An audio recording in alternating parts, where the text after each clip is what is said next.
बहुत समय पहले की बात है। किसी दूर गांव में एक किसान रहा करता है। एक बार वह किसान अपने खेत में काम कर रहा था।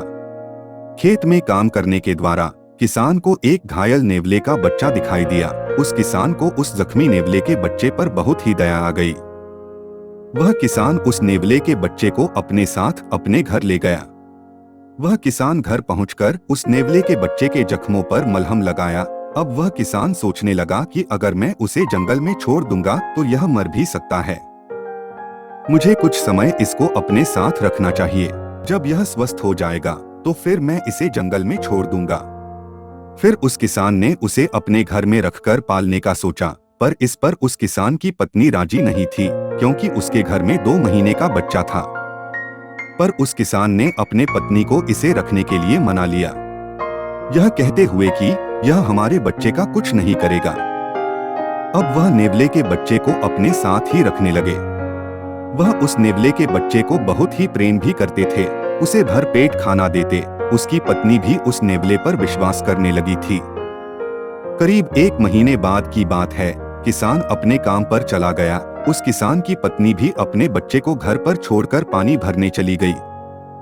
घर पर बच्चा अपने जगह पर सोया था और नेवला उस घर के अंदर एक कोने पर बैठा था। तभी उस नेवले को एक सांप दिखाई दिया। उसे लगा कि वह सांप बच्चे के लिए जानलेवा हो सकता है, इसलिए उसने सांप से लड़ना शुरू कर दिया। कुछ ही देर में उस नेवले ने सांप को मार गिराया और दरवाजे पे बच्चे की मां का इंतजार करते हुए बैठ गया। तभी उस किसान की पत्नी पानी से भरा घड़ा लेकर आ रही थी। उसे देखकर नेवले का बच्चा बहुत खुश हुआ, जैसे कोई बच्चा अपने मां को देखकर खुश होता है। उसने नेवले को दरवाजे पर बैठा देखा और उसके मुंह में खून लगा हुआ था। नेवला के बच्चे के मुंह में खून देखकर वह पागल सी हो गई। उसने आव न देखा ताव, उसने पानी से भरा हुआ घड़ा उस नेवले के बच्चे के सर पर दे मारा और जोर से चिल्लाते हुए अंदर पहुंची। जब वह अंदर गई तो देखा कि उसका बच्चा सही सलामत अपने जगह पर सो रहा है और उसके सर के पास एक सांप मरा पड़ा है। उसे सब कुछ समझ में आ गया कि यहाँ क्या हुआ था। वह भागती हुई बाहर आई, लेकिन तब तक बहुत देर हो चुकी थी।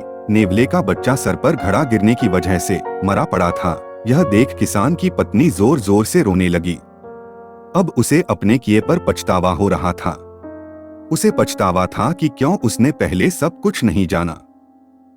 इस कहानी से हमें यह सीख मिलती है कि हमें कोई भी फैसला लेने से पहले सब कुछ जान लेना चाहिए। अधूरा ज्ञान नुकसान ही देता है।